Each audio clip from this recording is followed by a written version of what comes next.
Hi guys, मैं हूं अभिजीत और आप देख रहे हैं गुल्लक फाइनेंस। आज बात करेंगे क्या ये मार्केट का बुल रन का शुरुआत है। इसमें हम लोग मैक्रो इकोनॉमिक्स वगैरह चेक करेंगे, क्या मैक्रो इकोनॉमिक्स इस लेवल पे है कि क्या मार्केट बुल रन के लिए रेडी है। और लास्ट में बात करेंगे कि अभी हम लोग को क्या करना है। ऑलरेडी मार्केट इतना चढ़ चुका है, एक हफ्ते में एक एक दिन में तो 4-4% चढ़ा था। तो इसमें अभी बात करेंगे कि हमें क्या करना चाहिए ऐसे सिचुएशन पे। सबसे पहले देखिए, मार्केट जो ऑल टाइम हाई बना था वहां से अभी भी 4.5% डाउन है, तो ऐसा नहीं कि ऑल टाइम हाई क्रॉस हो गया। दूसरा है, जो मार्केट बॉटम बनाया था अभी कुछ दिन पहले का है, 3 मार्च के आसपास का अगर देखा जाए तो बॉटम से मार्केट ऑलरेडी 13% चढ़ गया। तीसरा, अगर स्क्रीन पे देख रहे होगे तो ये बहुत इंपॉर्टेंट डेटा है।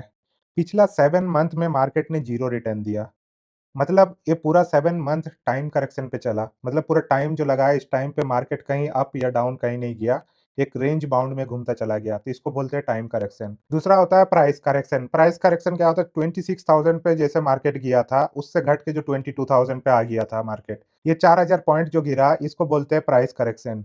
तो अगर मार्केट में देखा जाए तो 7 मंथ से लगभग टाइम करेक्शन हुआ, 15-16% का आसपास का प्राइस करेक्शन भी हो चुका है। और अगर 8 मंथ्स पहले अगर किसी ने इन्वेस्ट किया होगा तो वो तो 4.5% नेगेटिव में है। मैं निफ्टी 50 के अकॉर्डिंग बात कर रहा हूँ, इंडेक्स का। 8 मंथ पहले अगर किसी ने इन्वेस्ट किया वो भी नेगेटिव में है अभी तक। तो मार्केट कंडीशन अगर ये देखा जाए तो लंबे टाइम से ये प्राइस करेक्शन और टाइम करेक्शन से गुजर चुका है, और बॉटम से ऑलरेडी ये 13% चढ़ भी गया है। अब आ जाते कुछ मैक्रो इकोनॉमिक्स के ऊपर। बुल रन हो या बेयर मार्केट हो, इकोनॉमिक्स को मैक्रो इकोनॉमिक्स के थ्रू से देखना चाहिए। यही बताता है कि हम लोग का बेस कितना मजबूत है।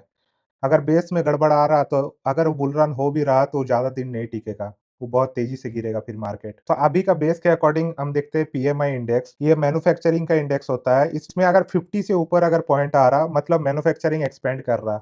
लेकिन अगर ये 50 से नीचे आ रहा, मतलब कॉन्ट्रैक्ट हो रहा। मार्च में ये था 58.1, अप्रैल में हो गया ये 58.2।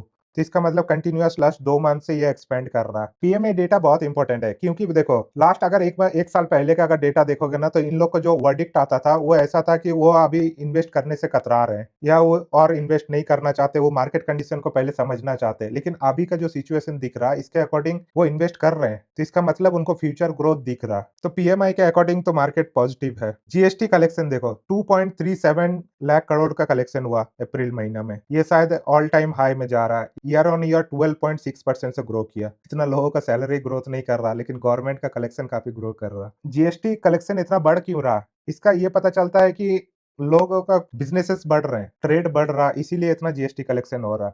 ये भी एक पॉजिटिव साइन है इंडियन मार्केट के लिए। अगर कोर सेक्टर का प्रोडक्शन देखा जाए तो टोटल 8 कोर सेक्टर होता है, उसमें ईयर ऑन ईयर 3.8% से ग्रोथ देखा गया कोर सेक्टर में। और इसमें सबसे ज्यादा ग्रोथ देखा गया सीमेंट इंडस्ट्री में। सीमेंट प्रोडक्शन में 11.6% से ईयर ऑन ईयर ग्रोथ देखा गया। देखो सीमेंट कहाँ सबसे ज्यादा यूज होता है, जब इंफ्रास्ट्रक्चर पे गवर्नमेंट इन्वेस्ट करती है, और इंफ्रास्ट्रक्चर से ही इकोनॉमी में को बूस्ट मिलता है। इसमें लाखों लोगों को जॉब मिलता है इंफ्रास्ट्रक्चर सेक्टर में, पुल बन रहा, ब्रिजेस बन रहा, मेट्रो, रेलवेज, ये सब चीजों में। तो ये भी एक पॉजिटिव साइन दिख रहा है इंडियन मैक्रो इकोनॉमी के लिए। नेक्स्ट है क्रेडिट ग्रोथ। क्रेडिट ग्रोथ भी देखा गया कि 10.28% से ईयर ऑन ईयर ये ग्रोथ कर रहा है। क्रेडिट ग्रोथ होने का मतलब ये है कि लोग बिजनेस में कॉन्फिडेंस हो रहा, अपना वो लोन लेके भी बिजनेस करने को रेडी है, कि उसको ऐसा लग रहा है कि अगर हम 10% हम इंटरेस्ट दे रहे हैं बैंक को, तो बिजनेस करके हम 15% 20% कमा सकते हैं। इसीलिए वो लोन ले रहा है, ये कॉन्फिडेंस शो करता है। नेक्स्ट है इन्फ्लेशन। इन्फ्लेशन कंटिन्यूअसली घटते चला जा रहा है हम लोग का।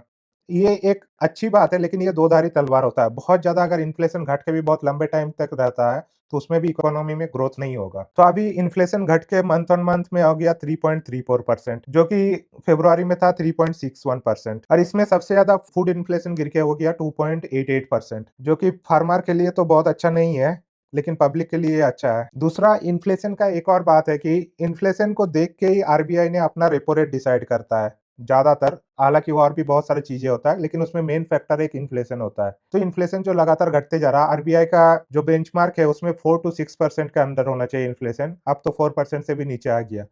तो डेफिनिटली आरबीआई अपना रेपो रेट घटाएगा। इसका मतलब ये है कि बैंक में इंटरेस्ट रेट घटने वाला है।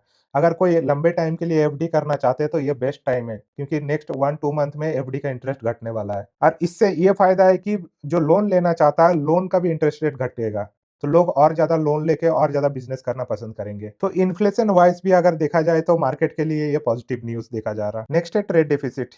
इंडिया में देखो जो एक्सपोर्ट हुआ, ये ईयर ऑन ईयर 0.66% से ही ग्रोथ किया, जो कि काफ़ी कम है। 0.66% year on year growth export में। लेकिन वही इंपोर्ट में हम लोग का 11.37% का ग्रोथ दिखा गया। एक्सपोर्ट का ग्रोथ काफ़ी कम हुआ, लेकिन इंपोर्ट का ग्रोथ काफ़ी बड़ा है। लेकिन ट्रेड डिफिसिट फॉल हुआ 40.47% ईयर ऑन ईयर, ये हो गया 21.54 billion. I think trade deficit हमें और ज़्यादा कम करना पड़ेगा और एक्सपोर्ट पे और ज़्यादा ध्यान देना चाहिए। ये एक तरह से थोड़ा-सा नेगेटिव न्यूज़ है मार्केट के लिए। अब देखते हैं कि एफआईएस, डीआईएस मार्केट में अभी क्या कर रहे हैं। अगर देखा जाए लास्ट 2-3 वीक्स से अगर देखेंगे तो कंटिन्यूअसली एफआईएस और डीआईएस दोनों साथ में खरीद रहे हैं। ये शायद बहुत रेयरली देखने को मिलता है कि एफआईएस और डीआईएस कंटिन्यूअसली दोनों साथ में खरीद रहे हैं। और एफआईएस तो बहुत लंबे टाइम से इंडिया का मार्केट से बेच के निकल रहे थे।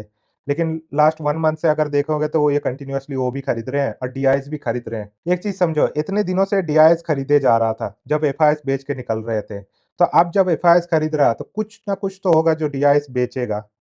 क्योंकि एफआईएस अगर खरीदना चाहता है, उसको खरीदने के लिए शेयर भी तो अवेलेबल होना चाहिए, तो वो डीआईएस ही प्रोवाइड कराएगा वो शेयर को। लेकिन इसमें एक पॉजिटिव बात ये है कि डीआईएस पैसा बेच के भी कहाँ लेके जाएगा? उसको एट द एंड लगाना तो मार्केट में ही है। ये भी एक पॉजिटिव न्यूज़ है अगर एफआईएस और डीआईएस का डेटा देखा जाए तो। अब लास्ट पार्ट में आते हैं कि हमें इस सिचुएशन पे क्या करना चाहिए? क्या ये सच में बुल रन का स्टार्टिंग है या टेम्पररी है? देखो, इस क्वेश्चन का कोई 100% जवाब नहीं होता है। मार्केट में कभी भी आपको कोई थ्योरम नहीं है कि आपको ये चीज़ें मिलेगा तो क 100% यही चीज़ें होगा। मार्केट हमेशा अनप्रेडिक्टेबल होता है, लेकिन ये फॉरवर्ड लुकिंग होता है। मार्केट अगर आज चढ़ रहा, तो डेफ़िनेटली मार्केट को ऐसा कुछ पता है जो आने वाले टाइम पे ये होने वाला है। या आज गिर रहा तो मार्केट को ये पता होता है कि कुछ होने वाला है इसलिए। जो रिसेशन का डर है ये अभी भी खत्म नहीं हुआ। वार जो है वो अभी के लिए पॉज़ हो चुका है। यूएसए का जो टैरिफ प्लान है उसमें भी अभी कोई क्लियर कट क्लैरिटी नहीं आया है। तो इससे देखो अनसर्टेनिटी तो अभी मार्केट में है। ऐसा नहीं कि सब कुछ एकदम बहुत बढ़िया चल रहा है। इस टाइम से अगर कंपनी का रिज़ल्ट अगर देखोगे तो लगभग-लगभग जो लॉसेस था तो वो अभी पॉज़िटिव रिज़ल्ट देने लगा है। लेकिन कंपनी अभी भी फुल फ्लेजेड तरीका से अपना ग्रोथ का गारंटी नहीं दे रही है। 0 टू 3% का आईटी कंपनीज़ ने ग्रोथ बताया था। लेकिन एफटीए जो इंडिया का साइन हुआ यूके के साथ, उसमें आईटी सेक्टर को काफ़ी बेनिफिट मिलेगा। बेसिकली ये नहीं बता सकते कि बुल रन का ये शुरुआत है। इसके ये बताने के लिए अभी बहुत अर्ली स्टेज पे है अभी हम लोग और डेटा पे काम करना पड़ेगा, थोड़ा-सा वेट करना पड़ेगा आगे और भी चीज़ें को देखने के लिए। बिज़नेसमैन जब तक फुल फ्लेजेड कॉन्फिडेंस नहीं दिखाता, तब तक हम तो नहीं मानते कि बुल रन का शुरुआत है। लेकिन आपके पास पैसा है तो थोड़ा-थोड़ा लगाते जाइए, ऐसा नहीं कि सारा अभी विथड्रॉ कर लेना है। और ना ही हमको मार्केट का बॉटम होने का वेट करना है। सो बेसिकली जब भी आपको इन्वेस्ट करना है, प्रॉपर रिसर्च करके इन्वेस्ट कीजिए या तो फाइनेंशियल प्लानर का हेल्प लेके इन्वेस्ट कीजिए। देखो ये छोटा-सा वीडियो बनाने के लिए काफ़ी सारा रिसर्च करना पड़ा, इतना सारा डेटा इकट्ठा करने के लिए। तो प्लीज़ अगर जानकारी अच्छा लगा तो लाइक कीजिए और अगर अच्छा नहीं लगा तो प्लीज़ डिसलाइक कीजिए, लेकिन कमेंट में हमको बताइए कि और हमें क्या-क्या इम्प्रूव करना है और चैनल को सब्सक्राइब कीजिए। Thank you.